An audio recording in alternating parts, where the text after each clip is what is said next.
Sejam bem-vindos à nossa terceira aula do nosso curso Leve a Sério a Sua Vida Espiritual, Oração aos Moldes de Teresa. Então, esse livro foi escrito por Emi Nogueira, que é a nossa cofundadora.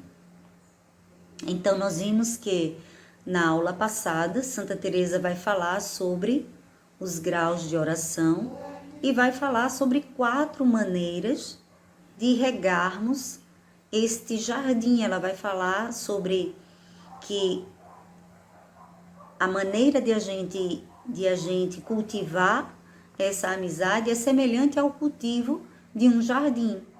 E ela vai então ensinar que existem 4 maneiras diferentes para a gente cultivar essa amizade, cultivar esse jardim da amizade com Deus. O primeiro deles, ele diz que nós cultivamos, nós jogamos água, buscando esta água em um poço. E isso vai exigir de nós persistência, vai exigir de nós coragem, porque rapidamente, ou seja, nós vamos até o poço, pegamos água, jogamos no jardim, mas ela evapora rapidamente, nós temos que ir de novo buscar, e isso vai exigir de nós realmente determinação, realmente vai exigir de nós persistência.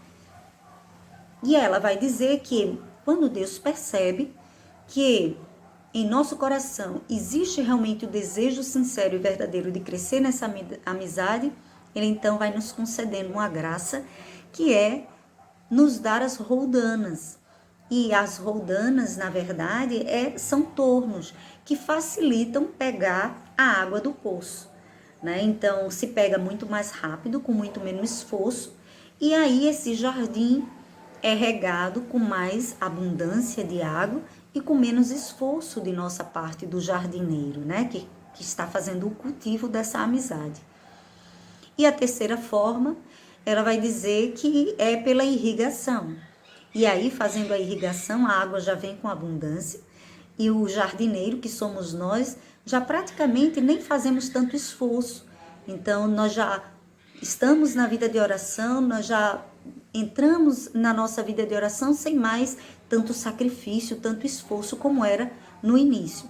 E por último, ela vai falar sobre a água da chuva, que aí então acaba o nosso trabalho, né? O trabalho daquele que é o jardineiro, daquele que está cultivando a amizade, e aí é o próprio Deus agora quem toma a nossa vida, quem toma essa amizade, e Ele mesmo é quem vai regando essa nossa amizade, certo?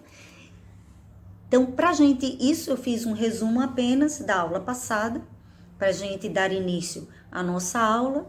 Eu quero convidar você a gente, mais uma vez, invocar o Espírito Santo, Ele que nos conduz, Ele que nos ilumina, Ele que é esta fonte de água viva sobre nós e que nos conduz a essa amizade com Deus, que a gente possa invocá-lo e pedir que Ele participe conosco desse momento. Em nome do Pai, do Filho, do Espírito Santo. Amém. Vinde, Espírito Santo, enchei o coração dos vossos fiéis e acendei neles o fogo do vosso amor.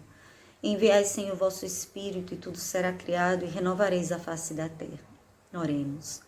Ó Deus, que instruíste o coração dos vossos fiéis com a luz do Espírito Santo, fazei que apreciemos retamente todas as coisas segundo o mesmo Espírito, e gozemos sempre de suas consolações.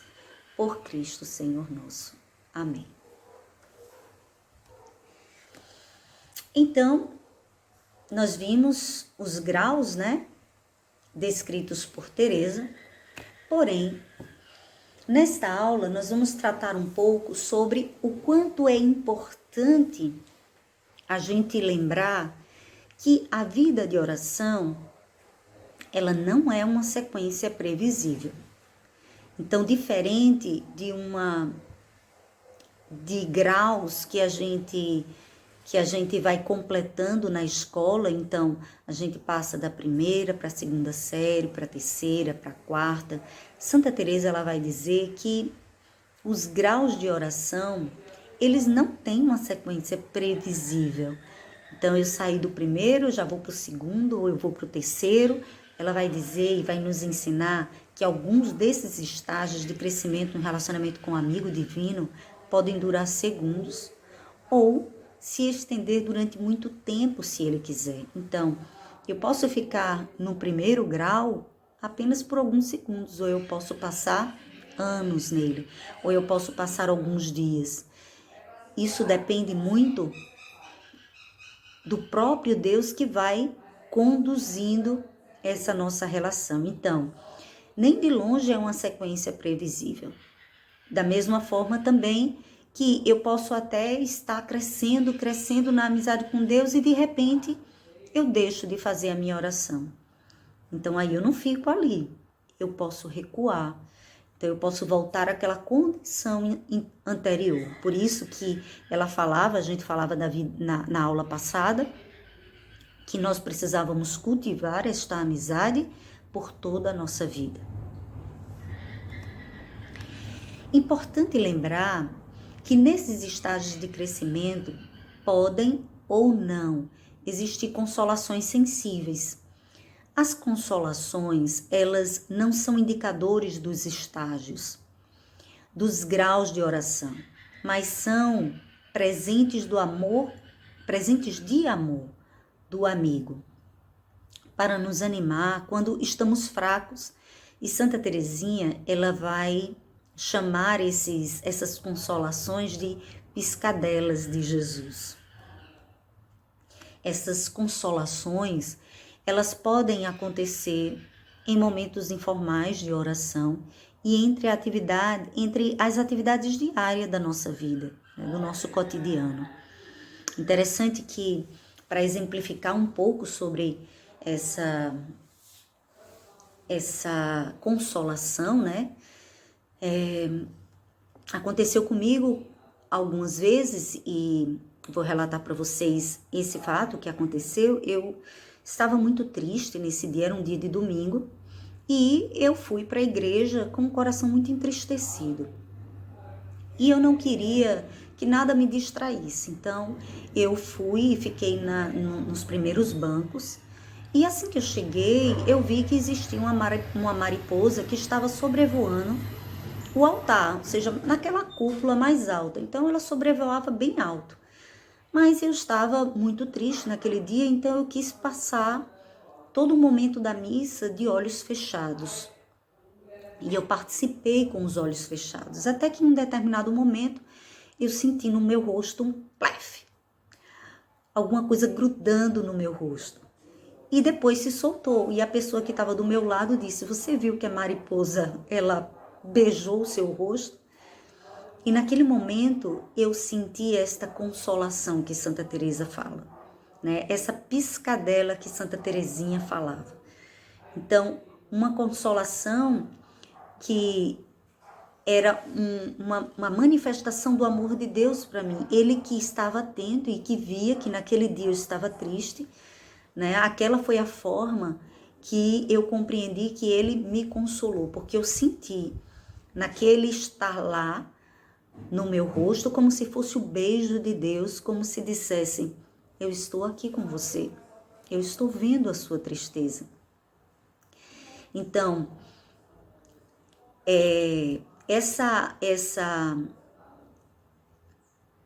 essas consolações, elas não são indicadores dos estágios ou dos graus de oração, mas elas são realmente presente do Divino Amigo. E qualquer um de nós pode receber esse presente. E completamente longe está de ser um indicador de que eu sou mais santo, ou um indicador de que eu estou nos estágios de mais intimidade com Deus. Não. É apenas consolações de Deus. E aí, diante disso, Santa Teresa d'Ávila, ela vai nos advertir. Ela vai dizer que é muito comum para nós, quando iniciamos a vida de oração, quando iniciamos a nossa amizade com Deus, é muito comum que a gente sofra uma tentação de buscar sempre as consolações. E aí ela vai dizer que não devemos crescer na amizade com Deus buscando ou sempre esperando consolações. Existem pessoas que têm o dom das lágrimas, então quando vai rezar se sente completamente consolada, porque se sente emocionalmente tocada pelo divino amigo.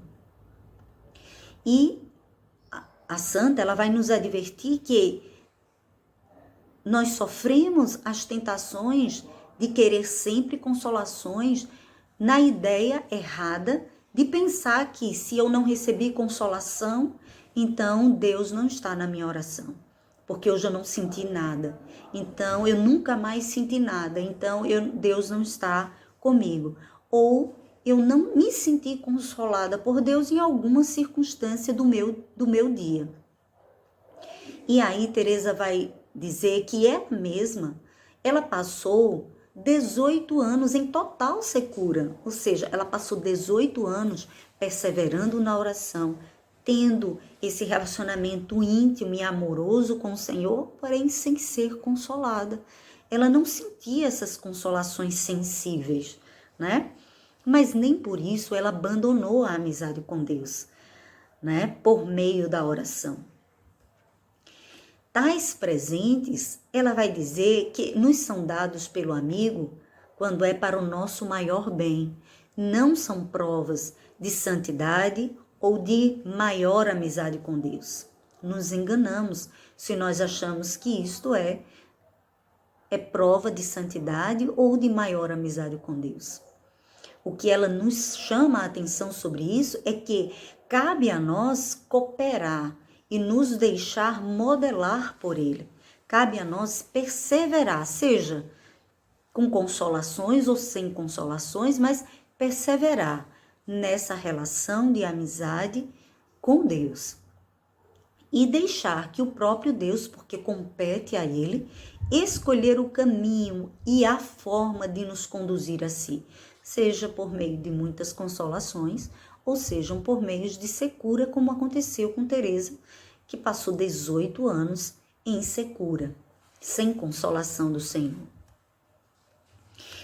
Mas aí, se não é por meio das consolações que nós vamos saber que nós temos realmente uma boa amizade com Deus, como nós saberemos que estamos tendo uma autêntica vida de oração? Será?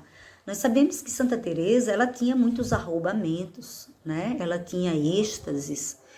E nós poderíamos nos perguntar, será então que nós vamos saber que temos uma vida de oração, uma boa vida de oração, quando chegarmos a ter êxtases, repousos no espírito, arroubamentos, oração de quietude?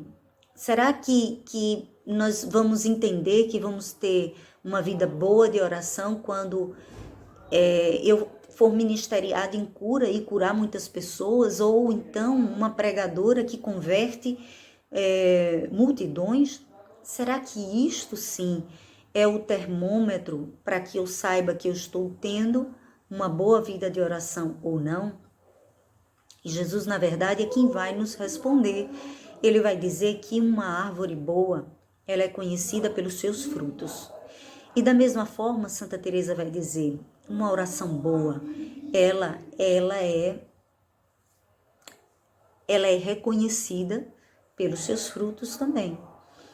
Então, os frutos produzidos pela oração são a caridade, a paciência, a bondade, a humildade, a longanimidade, a prudência, a fortaleza, a temperança, a castidade, a pureza, o amor à verdade, a justiça, piedade e santidade.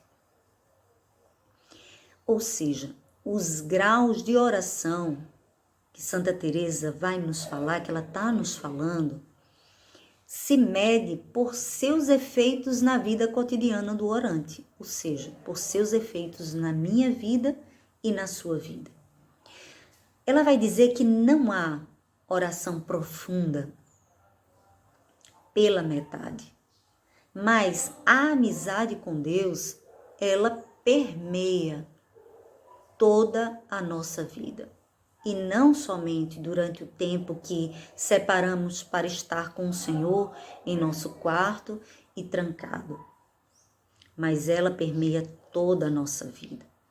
Então, é por esses efeitos, pelos frutos que a minha oração produz, e os frutos são esses: paciência, bondade, caridade, ou seja, eu começo a produzir esses frutos, então aí é que eu vou saber se realmente a minha oração está sendo uma boa oração. Mas também sobre isso nos fala São João, quando ele vai dizer: mente aquele que diz que ama a seu irmão, que ama a Deus a quem não vê e que ama o seu irmão. Da mesma forma, seria incoerente da nossa parte dizer que temos vida de oração e somos indiferentes ao nosso próximo, que temos vida de oração e somos uma pessoa completamente impaciente, que temos vida de oração e somos pessoas soberbas, cheias de orgulho, cheias de vaidade. Seria incoerência da nossa parte dizer que nós temos vida de oração quando, diante de qualquer situação, nós fraquejamos, nós abandonamos a fé e não temos a fortaleza que é o fruto dessa intimidade, dessa amizade com Deus. Então, diante disso, é preciso que a gente coloque os olhos na ponta dos dedos e possa olhar para dentro de nós mesmos e avaliar e perceber se nós estamos, se por meio da nossa oração, se por meio da constância na nossa oração, se realmente nós estamos percebendo que estamos, pela graça de Deus e apoiados nela, produzindo esses frutos. No livro de Teresa, Castelos Interiores ou Moradas, ela vai tornar mais explícito esses graus de oração que falamos agora há pouco. E nele ela deixa claro que há uma estreita relação entre a vida de oração e santidade. Uma não existe sem a outra. Então, eu não posso dizer que eu tenho vida de oração sem que a minha vida ela reflita a santidade. E nem eu posso dizer, ou eu nem posso imaginar que alguém é santo se esta pessoa não tem esta intimidade com Deus, se esta pessoa não tem essa amizade com Deus por meio da oração. E aí ela vai nos chamar a atenção sobre uma coisa que a gente pode estar enganado a respeito disto. Então, ela vai dizer que quando eu não tenho vida de oração, o que eu posso ter é vida de imaginação, engano próprio. E aí seria como se a nossa oração ela não estivesse estreitamente ligada ao amor de Deus na vivência das virtudes. Então, a minha oração, ela é uma oração que é desvinculada do amor. E São Paulo ele vai dizer que mesmo que eu distribua todos os meus bens aos pobres, se não tiver amor, de nada vale. Então é literalmente aquilo que eu imagino que é vida de oração, não é vida de oração, é vida de imaginação, é engano próprio. Se a nossa vida não estiver estreitamente ligada ao amor de Deus na vivência das virtudes, estaremos nos enganando. E também nos enganamos se pensarmos que nossa vida de oração, que temos vida de oração quando odiamos ao nosso irmão ou quando vivemos para nós mesmos. Porque a vida de oração e a amizade com Deus, ela naturalmente, ela nos impulsiona ao outro que é Deus. Então, quando eu começo a ter vida de oração, cada vez mais eu sou impulsionada a Ele. Cada vez mais eu entro mais nos graus de oração, eu me aproximo mais de Deus. E, ao mesmo tempo, eu passo a me aproximar do outro, na vivência da caridade. Também nos enganamos se pensamos que os santos são aqueles que fazem grandes coisas, grandes obras. Também são. Eles realizam grandes obras, mas essas obras são fruto da sua intimidade e do seu relacionamento de amizade com Deus. Então, a vida de santidade sem a oração também seria falácia, seria mentira, seria engano. ou mesmo a gente poderia dizer que seria força da vontade. Seria apenas uma vida de boa vontade. Fazemos apenas o que é certo ou o que somos obrigados a fazer, mas não nos envolvemos, não nos comprometemos, não amamos. Então, muitas vezes eu posso até fazer muitas coisas pelas pessoas, mas se me falta o amor, de nada vale. Então, a minha vida ela precisa estar estreitamente ligada a Deus, estreitamente ligada ao amor e o amor ao próximo, amor ao outro. Quando o que nos move a fazer o bem a qualquer pessoa, ou a qualquer entidade, ou a qualquer comunidade, quando o que nos move é a nossa própria força, ou é o desejo de ter uma boa imagem, de agradar aos outros, nós buscamos apenas a nossa glória, a nossa própria glória. E a esse respeito, Jesus vai dizer: receberam a sua recompensa. Então, quantas vezes nós vemos no Evangelho o Senhor dizer que no final dos tempos as pessoas vão dizer: mas Senhor, nós pregamos em teu nome, mas Senhor, nós fizemos isso em teu nome, nós doamos, nós fizemos o bem a tantas pessoas em teu nome. E Jesus diz que o Pai vai dizer: eu não te conheço, né? Afasta-te de mim. Ou seja, se essa busca por mim mesmo não for algo desmascarado, fatalmente iremos caminhar para a nossa própria ruína. Pois essa busca de si mesmo, essa autorrealização, ela não brota da graça de Deus. Ela não brota da graça divina e nem é sustentada pela graça de Deus. Isso leva à nossa própria ruína, porque nós cometemos duas formas diferentes de idolatria. A idolatria aos outros e a nós mesmos. Passamos a usar Deus como instrumento para o nosso próprio sucesso e autorrealização. E muitas vezes isto serve apenas para aplacar a nossa consciência viciada, para vender a nossa imagem ao outro, para que eu aparente viver as exigências ou de um carisma ou de viver as exigências do Evangelho. Porque, na verdade, nós confiamos apenas nos homens. Como diz a palavra, vocês confiam em homens, carros e cavalos, do que no próprio Senhor. E a palavra vai dizer: infeliz daquele que põe a sua confiança em outro homem. Então, nós precisamos colocar a nossa confiança em Deus e tudo o que fizermos, nós fizermos ou fazermos para Ele, para Deus. Ele vai dizer: quando a tua mão direita fizer uma oferta, que a tua mão esquerda não veja. Então, nada, o que deve nos mover, o que deve nos levar, nunca deve ser a vanglória, nunca deve ser a autorrealização, mas fazer por amor a Deus, sermos impulsionados a outro por amor a Deus. Então, nós encerramos essa nossa terceira aula e na próxima aula nós vamos falar sobre os níveis espirituais e grau de oração no livro de Teresa, Castelos Interiores ou Moradas. Nas moradas, Teresa ela desenvolve o seu modo, o seu processo da vida espiritual desde o fato de ser homem e ter uma alma com capacidade do divino, que seria as primeiras moradas, até a plenitude da graça e do serviço ao próximo, aos demais, que seriam as sétimas moradas. Então, eu lhe espero na próxima aula. Que Deus nos abençoe. Shalom.